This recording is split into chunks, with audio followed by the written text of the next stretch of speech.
Assalamualaikum warahmatullahi wabarakatuh.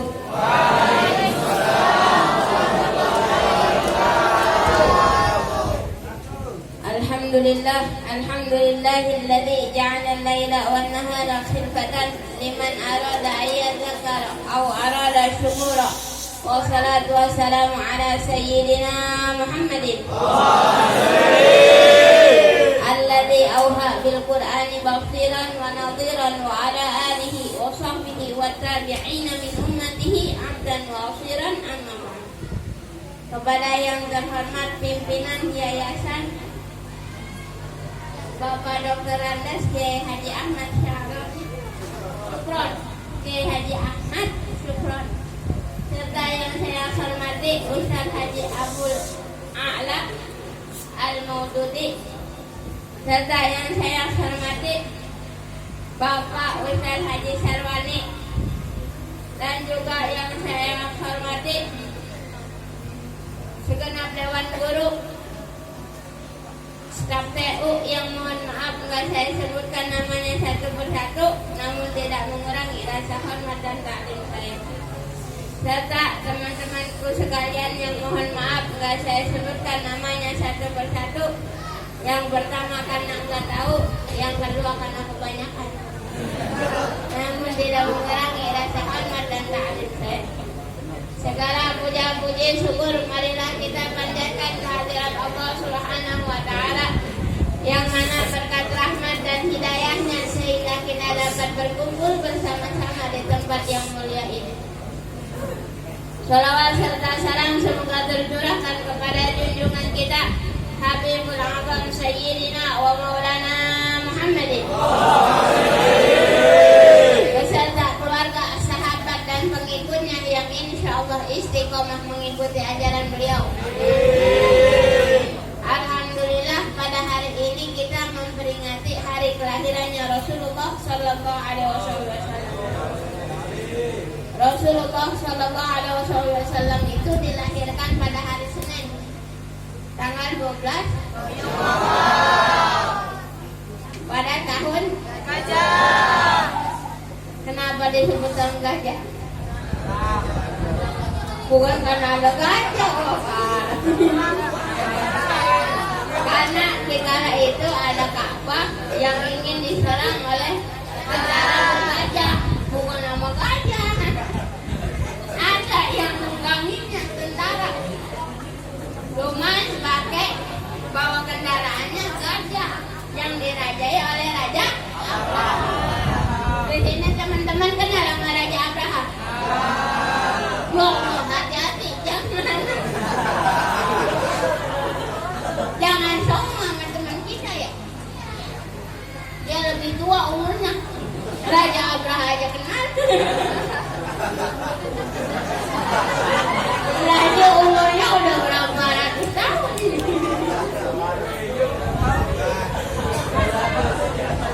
Rasulullah Sallallahu Alaihi Wasallam dilahirkan sebelum masuk waktu subuh. Makanya sepertiga malam itu Allah berikan kemuliaan juga. Ya, dianjurkan kita sebagai umatnya untuk mendirikan sholat tarawih. Dan juga dengan kita memperingati peringatannya Maulidnya Rasulullah Sallallahu Alaihi Wasallam, maka yuk sama-sama kita ikuti akhlaknya Rasulullah Sallallahu Alaihi Wasallam. Apalagi kita semua pengen dapat yang namanya rahmat dari Allah Subhanahu wa taala. Karena kenapa? Allah telah berfirman di dalam surah Al-Ahzab yang tadi teman-teman udah baca ini. A'udzu billahi minasy syaithanir rajim. Bismillahirrahmanirrahim. Laqad kana lakum fi Rasulillahi uswatun hasanah liman kana yarjullaha wal yawmal akhir wa dzakarallaha katsira. Saya doain yang jawab Allah dan besok naik haji. Tapi dengan syarat udah pada bayar uang muka.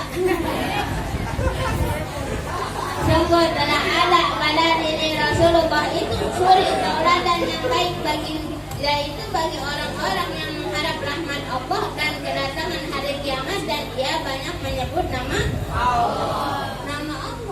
Jadi kalau kita pengen dapat rahmat Allah, kasih sayang dari Allah, perbaiki akhlak kita dengan menjadikan Rasulullah sebagai uswah, tuntunan bagi kita.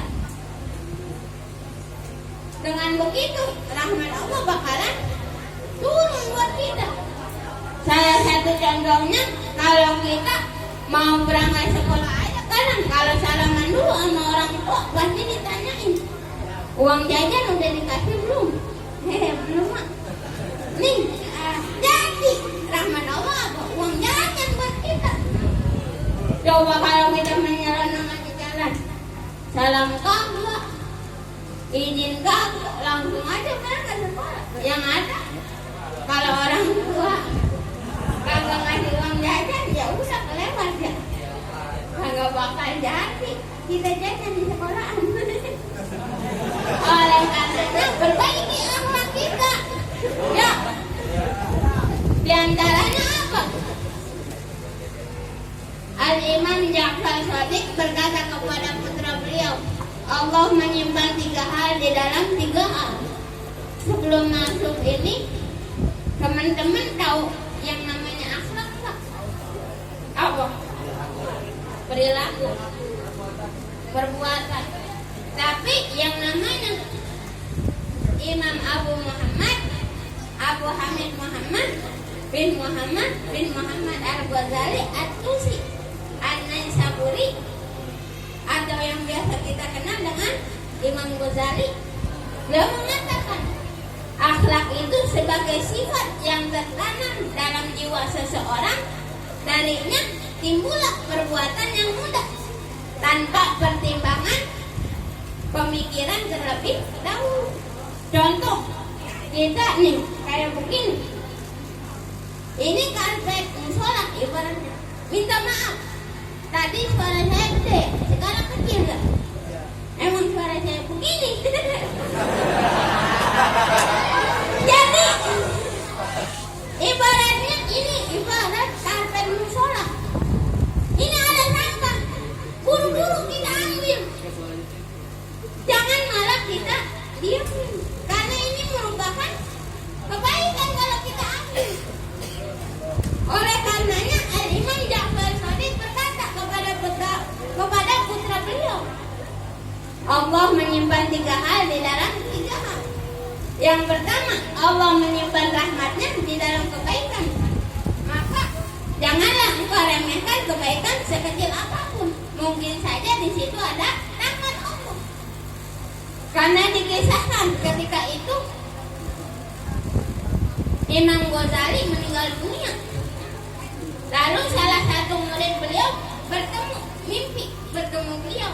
Ia pun bertanya, wahai guruku, apa yang diberikan Allah kepadamu?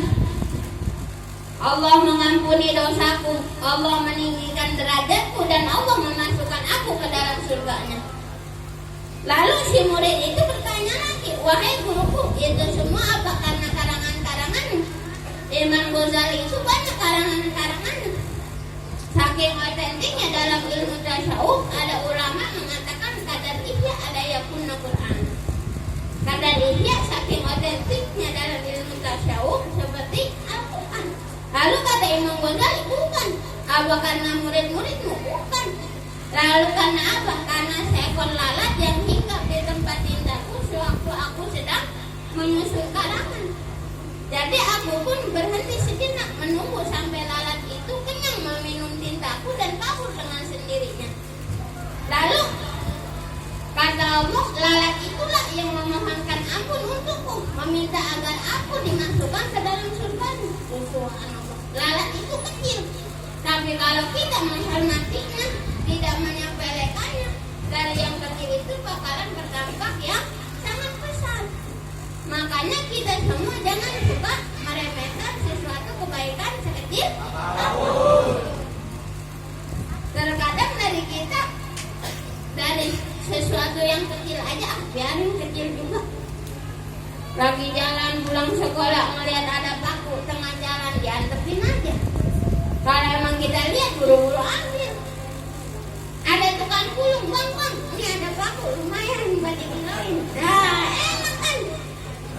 pertama kita ambil duri di tengah jalan, yang kedua kita nolongin di tukang pulung, jadi cepet pulang.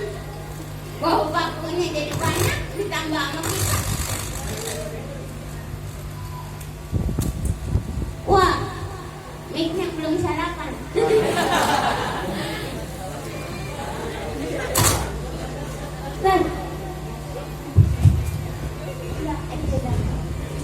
Jadi kita juga jangan kita remehkan perbuatan sekecil apapun.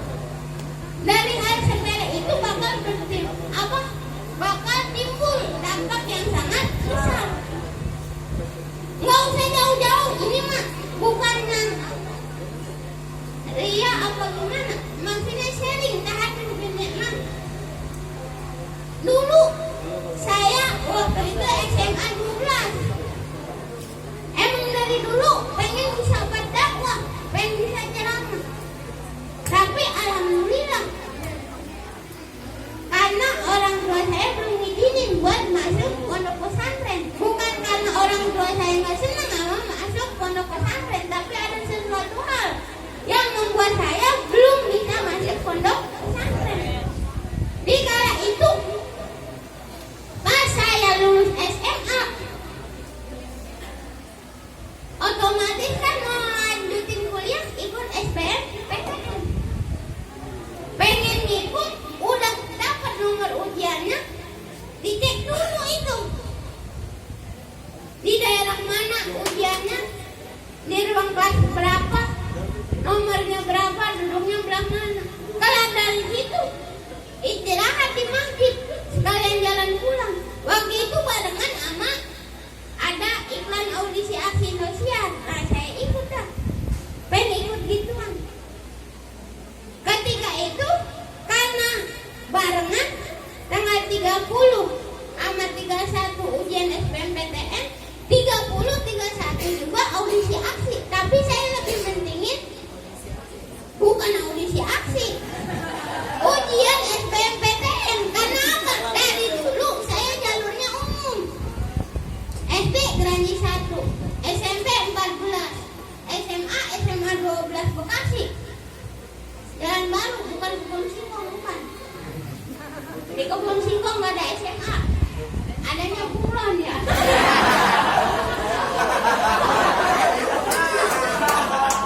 Nah, ketika itu saya pulang, habis memeriksa bangku itu ujian, hampir di masjid. Nah, tiba-tiba ada orang mau keluar dari itu dari masjid, udah pakai helm, siap-siap bawa motor, ada kucing di depannya. Saya ngomong, takutnya kelindas ya, "Bapak awas kucing, bapak awas kucing." Itu orang baru kedengeran karena udah pakai helm. Akhirnya ada orang lewat depannya ngomong, "Bapak awas kucing." Baik begitu, buru-buru saya ambil. Pas diambil, alhamdulillah itu orang turun dari motornya. Akhirnya mata saya kedepak batu bantopernya. Iya, orang babasan saya bungkus dia turun begini. Tapi dari situ Masya Allah, alhamdulillah senang bisa nolongin ini kucing. Tapi Masya Allah, berapa malam kemudian saya dipimpin sama itu kucing yang saya tolongin. Kata itu kucing, "Kamu ikut aksi karena apa?" Saya niat lillahi ta'ala, pengen mencari ilmu yang belum saya ketahui dan pengen menyampaikan ilmu yang sudah saya ketahui. Enggak ada saya. Dan kata itu kucing bukan karena nyari juara minggu, enggak. Saya niat lillahi ta'ala, niat saya dakwah, bukan karena duitnya. Enggak, niat saya dakwah. Seketika itu pula itu kucing hilang ya. Nah, saya keder, gimana ini? Karena waktu itu udah lulus SMA, saya lagi dagang minyak di SMK 1 keliling karena udah lulus ya. Alhamdulillah dapat telepon dari pihak Indosiar bahwa saya dapat audisi Indosiar. Mungkin salah satunya gara-gara itu nolongin kucing.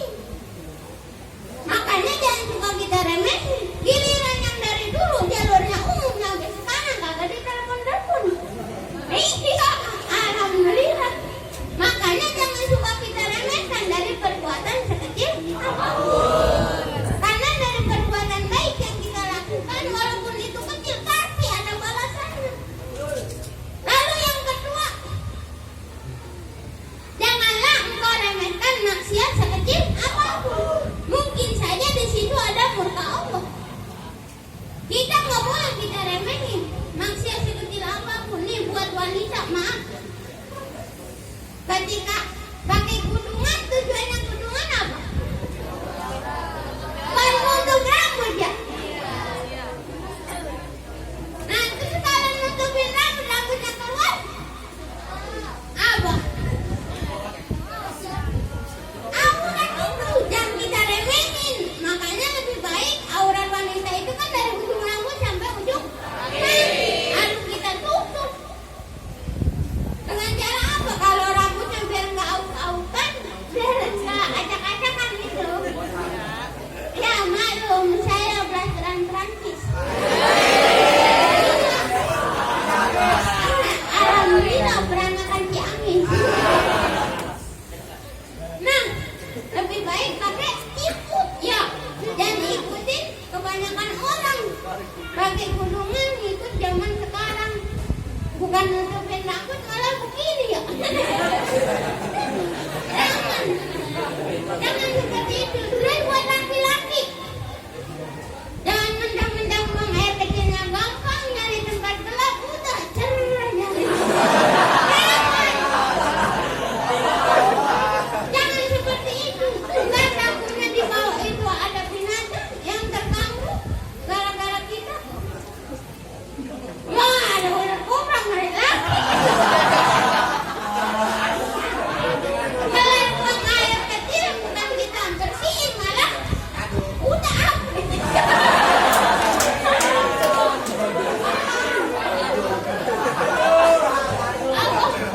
Dan kalau udah hilang nyarinya lagi nggak ada di pasar Gembrong. Makanya jangan kita remehkan maksiat sekecil apapun. Mungkin saja di situ ada murka Allah.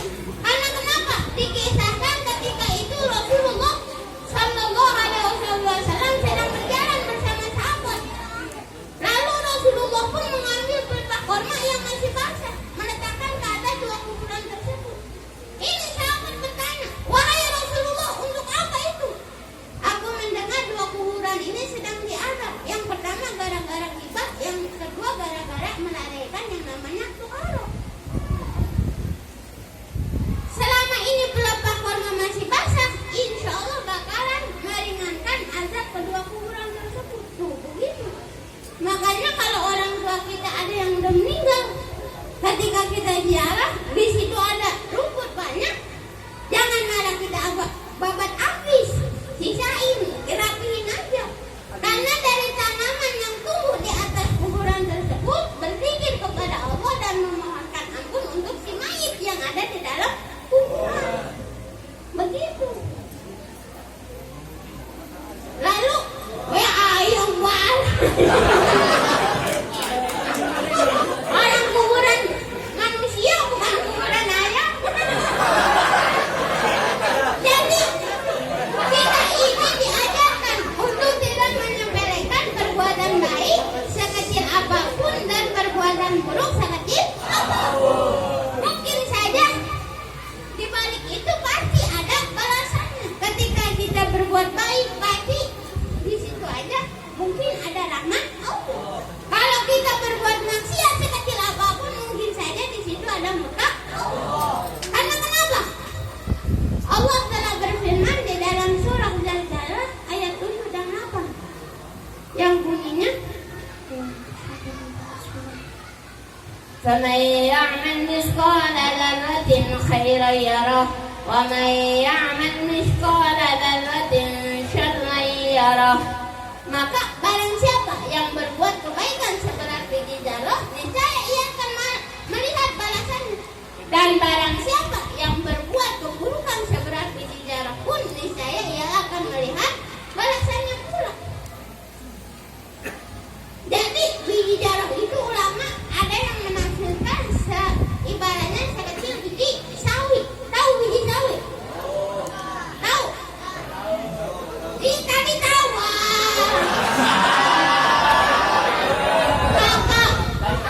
Kakak tegar pendirian ya.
tahu mah yang dukung. Oh ya.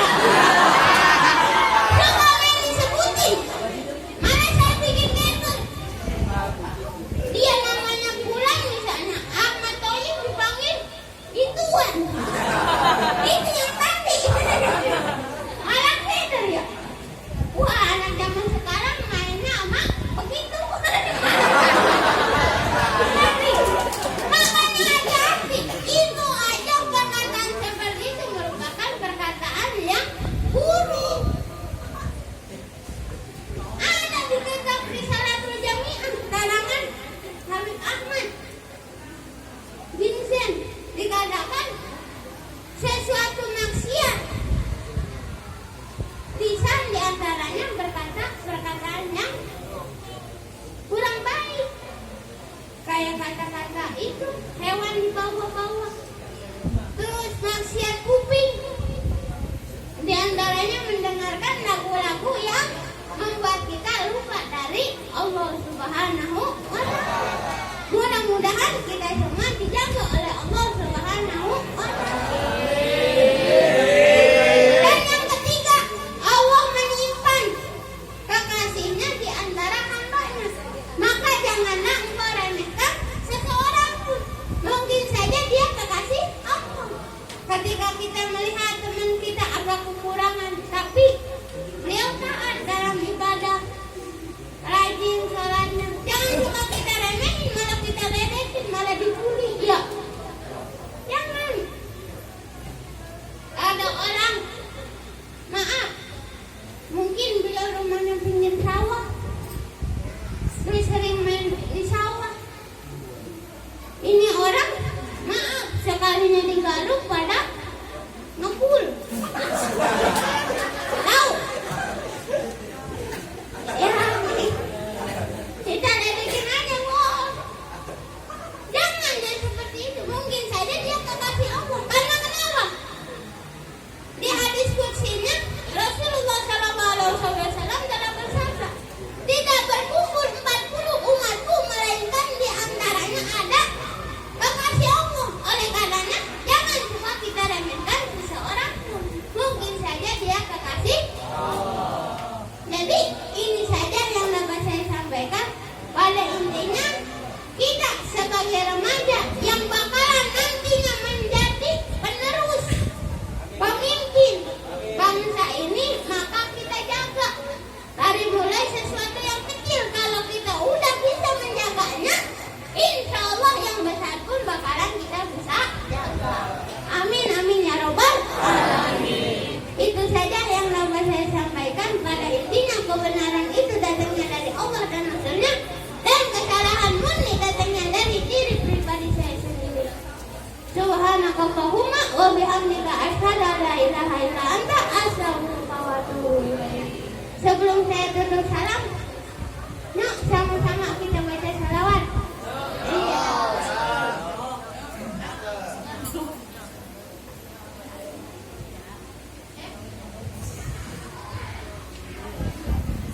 Allahumma salli wa sallim ala sayyidina Muhammadin wa ala ali sayyidina Muhammad. Ya sayyidi ya Rasulullah, ya Rasulullah.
Wassalamualaikum warahmatullahi wabarakatuh. Waalaikumsalam.